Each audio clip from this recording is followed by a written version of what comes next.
Vamos a hablar sobre pues una embestida en contra del canciller Marcelo Ebrard.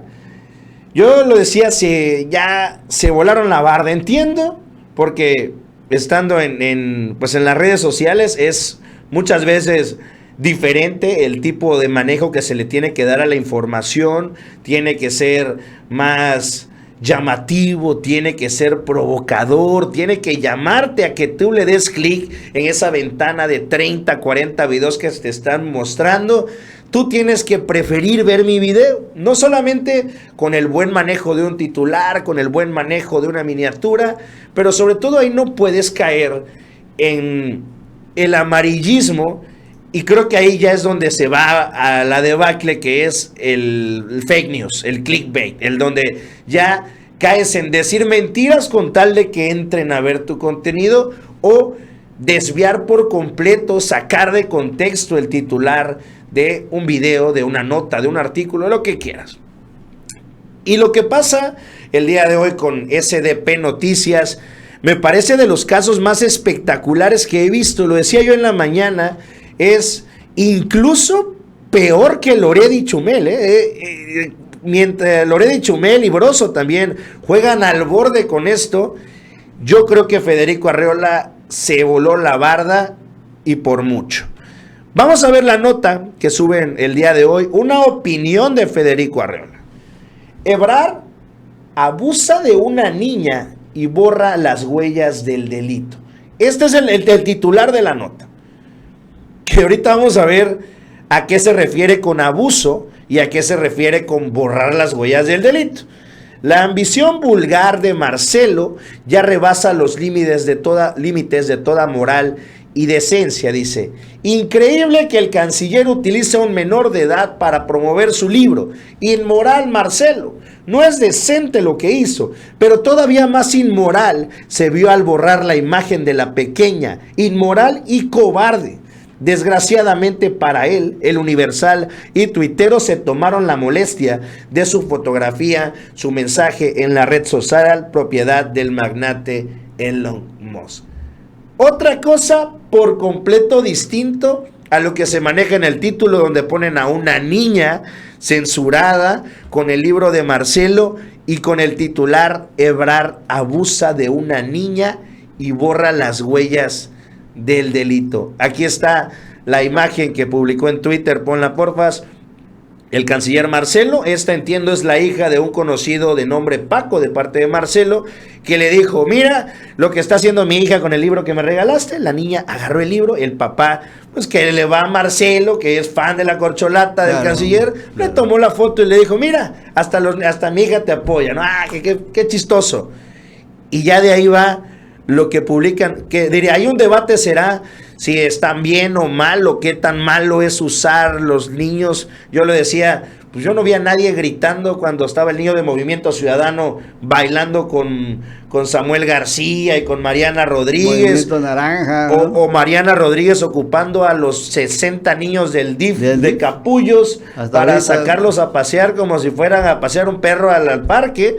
Digo, eso es, digamos, lo podríamos poner en esta proporción de si está bien o mal, pero de eso a usar titulares de este estilo sí me parece vergonzoso y asqueroso de parte de Arreola.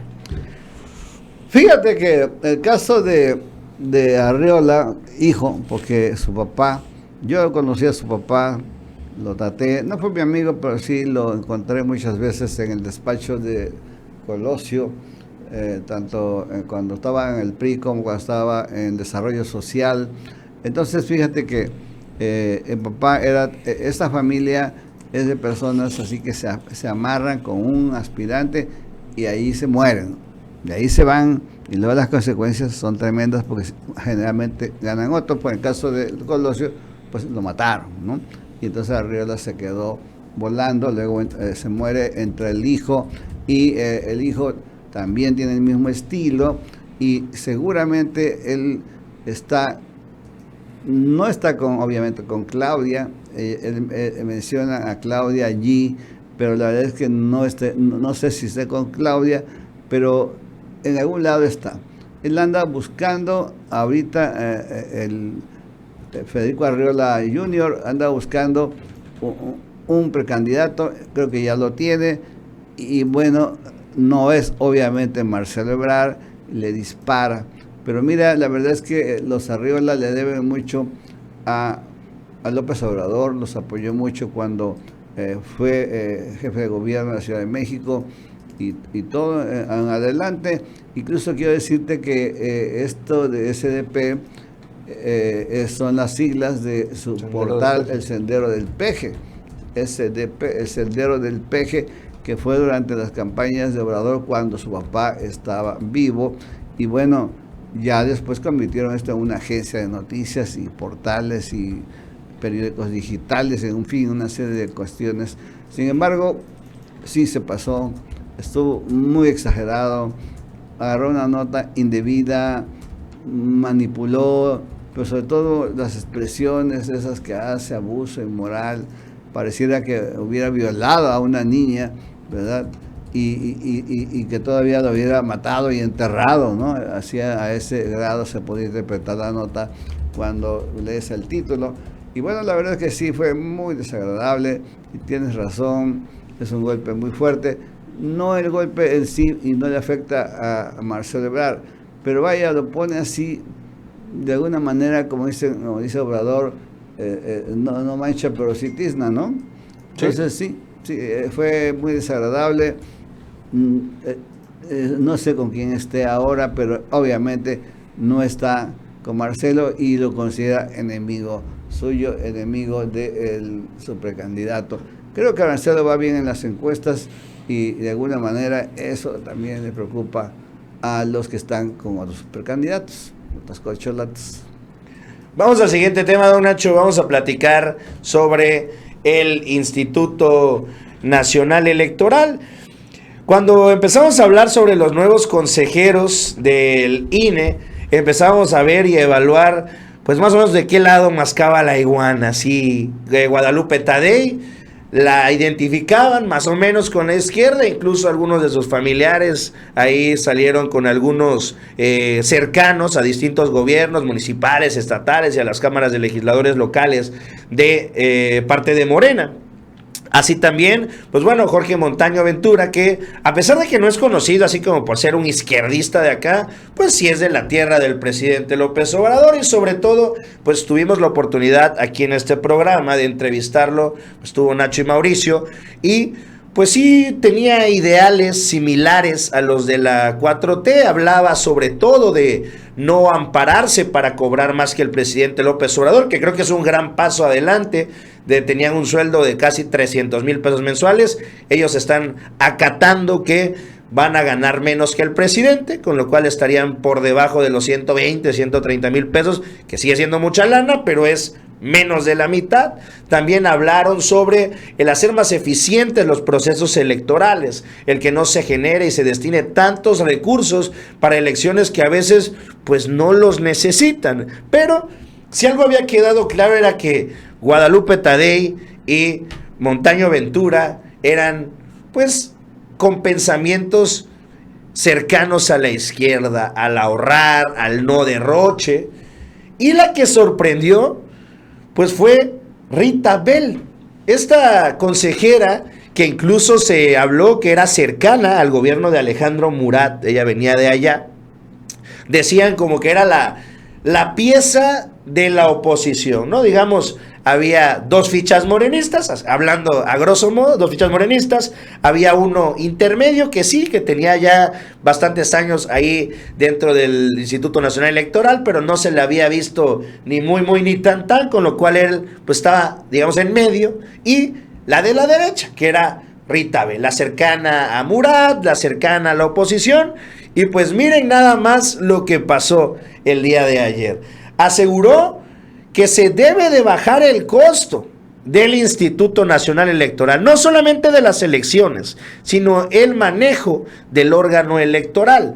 Dice, México tiene una de las democracias más caras, que esto es un discurso que el presidente ha mencionado de manera reiterada, por lo que es necesario reducir el gasto, pues así lo pide la ciudadanía. Así lo expresó Rita Abel López Vences al iniciar su gestión como consejera del INE. Su apuesta y propuesta es acercar al organismo a la población y viceversa, que en su propia voz significa reducir la brecha que separa esta noble institución de los ciudadanos, que es pues un paso más o menos a lo que empujaba el plan B de la reforma del presidente, que era generar ahorros, también a que los árbitros electorales sean respetados y reconocidos por el pueblo, y sobre todo este intento de polarización, yo diría de ellos también, en el que ponían al INE como el bueno y al gobierno como el malo.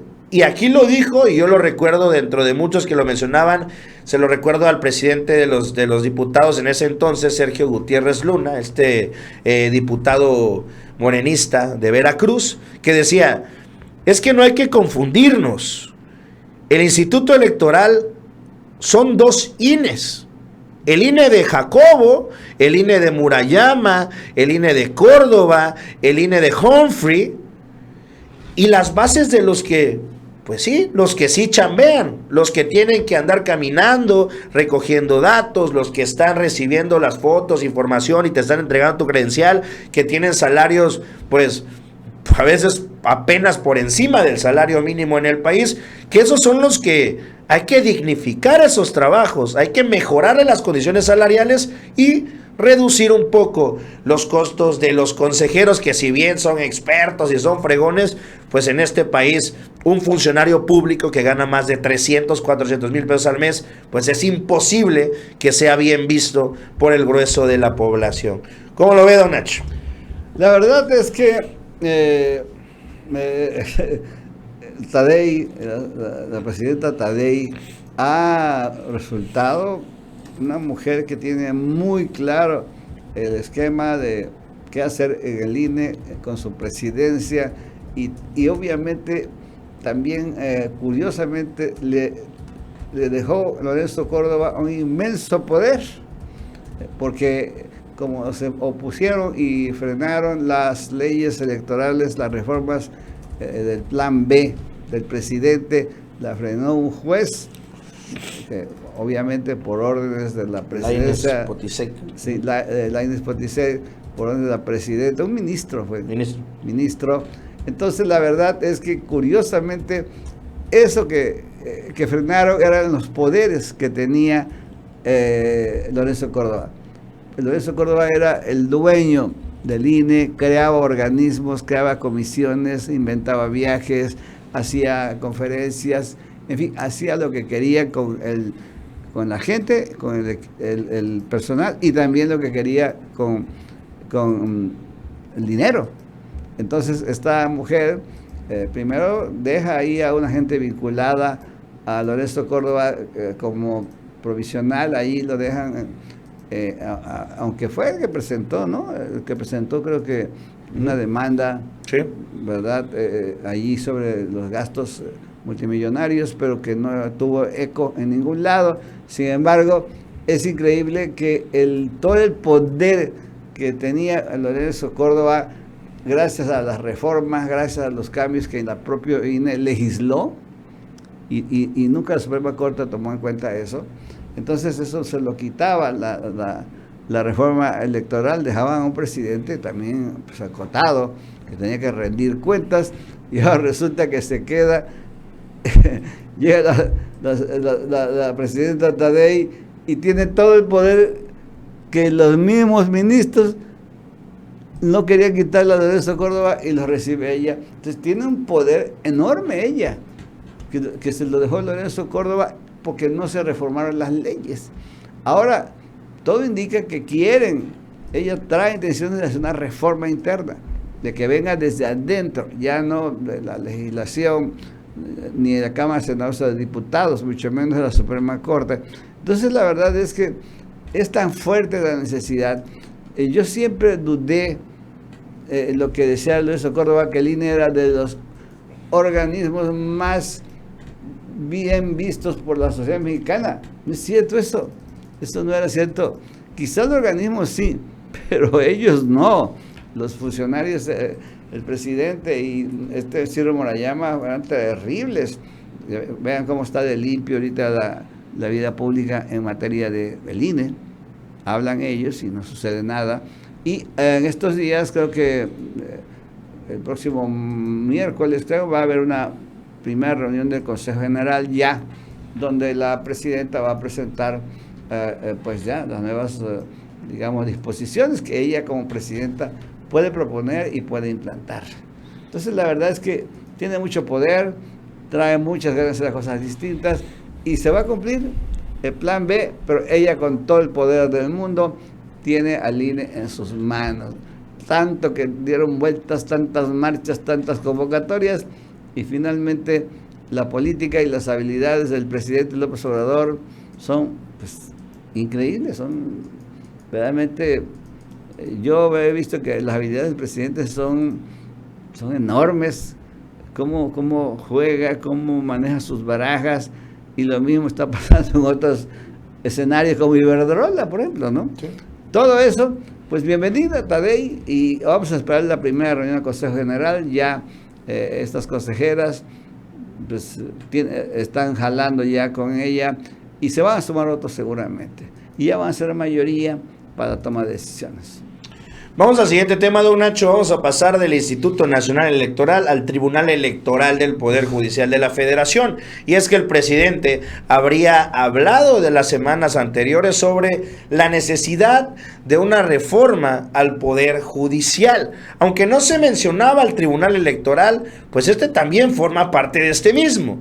Y es que ahora, después de que congelaron el plan B del presidente y que pues francamente fracasaran porque el plan B ahora se va a realizar desde adentro, ahora van por el Tribunal Electoral. Y para sorpresa de muchos, este sí va a pasar. ¿Por qué?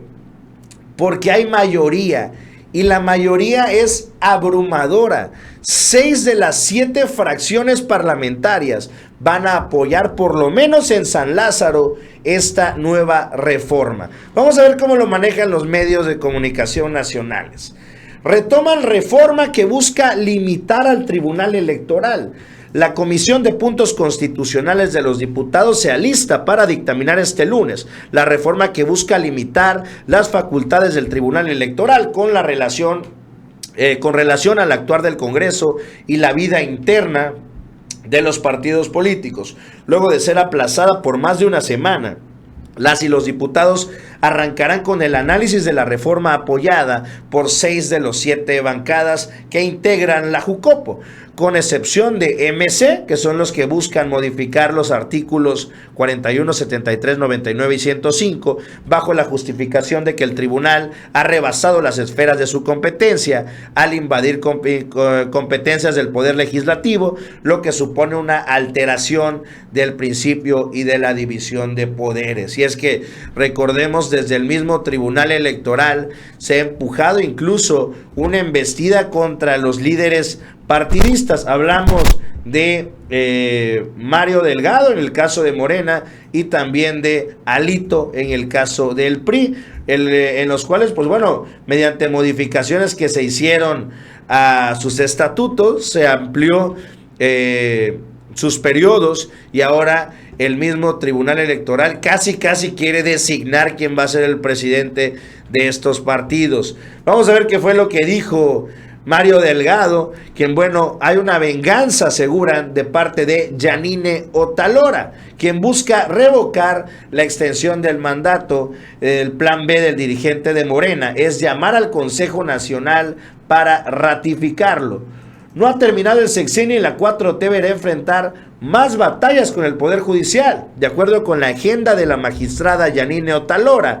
El siguiente 12 de abril, pasado mañana, el Pleno del Tribunal Electoral determinará si Mario Delgado y Citlali Hernández deben dejar su cargo en la dirigencia de Morena en agosto de este año. Lo anterior se estableció en noviembre del 2020, cuando ambos fueron elegidos como presidente y secretaria general. Sin embargo, en diciembre del 22, el Consejo de Morena hizo una reforma agregando un transitorio para que el dirigente pudiera prolongar su estadía al frente del partido que está en el gobierno. Pues finalmente una reforma a este tribunal, el cual también anuncian los partidos políticos se ha excedido en el tema de multas y sanciones. Pues bueno, le van a cobrar la factura a Reyes Mondragón. Fíjate que esto resulta también prácticamente justicia divina, ¿no? Porque si tú recuerdas, en el caso de Morena se han ensañado más todavía los del Trife, cuando le quitaron las candidaturas a Bedoya, ¿te acuerdas? Bedoya, sí. Y a Salgado Macedonio. Salgado Macedonio. Entonces la verdad es que en ese momento no solamente se vieron miserables, porque el INE le quitó las candidaturas. Van al Trife, al Poder Judicial, allí donde está Otalora, y entonces le regresan una resolución donde le dicen que no es solamente haberse gastado 13, 14 mil pesos en publicidad fuera de tiempo, en el caso de uno y así parecido el otro, que no habían reportado ese gasto, sino que era muy grave el delito. Y entonces todavía le echa más vinagre, más ácido a la decisión absurda y miserable del propio INE y sobre todo de Córdoba y de Murayama. Entonces aquellos se ensañan y le quitan las candidaturas y tienen que postular ya en la marcha, en las campañas, o a candidatos. En el caso pues de Salgado fue la hija, ¿verdad? Y en el caso de Michoacán, pues no recuerdo cómo se llama ya, el que era coordinador y ahora es gobernador. Y bueno, fíjate que esto se ve, ahí se veía cuánta perversidad existía en los magistrados, aparte obviamente de los del INE. Ellos todavía empeoraron la decisión del INE, le dieron más elementos para echarles fuera de la candidatura a esos partidos. Y luego Alito nunca lo quisieron castigar por lo que estaba denunciando Laida Sansores. Y también hizo lo mismo, pero de manera muy superficial y no tan de fondo. Porque Alito hizo un consejo nacional por medio de computadoras, por virtual, cuando podía haberse reunido perfectamente. Ya esto de la pandemia ya son casos muy aislados, pero bueno, este tipo usó esta forma de hacerse de la presidencia y de prolongarla hasta el 24. También tenía que entregarla, ya debe entregarla, para que llegue otro presidente, que es lo que le ha reclamado Osorio Chong. Entonces no le dijeron nada. En cambio, ya ves, ahorita ya están trabajando Otalora para echar a Mario Delgado, sí, cuando realmente Mario Delgado sí fue también producto, digamos, de una reforma, de un Consejo Nacional, pero que estuvo ahí, vieron 300, 400, 500 gentes que votaron para que prolongara su mandato, puesto que ya tenía claro todo el proceso electoral del 21, los resultados, y es natural que él estaba empapado de la situación electoral de Morena en cada uno de los estados, municipios y distritos. Entonces, obviamente, un nuevo presidente tenía que llegar a aprender a último momento y no se podía. Y lo mismo con Citlali, ya también estaba muy bien posicionada, están bien posicionados, están haciendo su trabajo muy bien. Y bueno, le salió bastante bien todo el proceso a nivel de gobernadores. Bueno, se llevaron 6 gobernaturas de 8. Y bueno, pero esto fue un proceso real. Llegaron en persona, fue presencial, llegaron los consejeros, votaron, leyeron los artículos transitorios que se hicieron. Entonces la verdad es que hay una gran diferencia entre el tramposo de Alito, que hizo todo esto, maquinó y dijo, todos votaron, y listo, el Consejo Nacional, se levantaron actas, notarios públicos y todo eso, y fírmale, y listo. Entonces fue muy distinto el arrebatón y permiso que hizo Alito a una decisión del Consejo bien procesada, bien pensada, para que se quedara hasta el 24 Mario Delgado. Así es, y bueno, finalmente Movimiento Ciudadano es el único que anuncia que va a rechazar esta reforma para limitar los poderes del Tribunal Electoral. Vamos a ver qué pasa esto en los próximos días y cómo va tomando curso todo esto.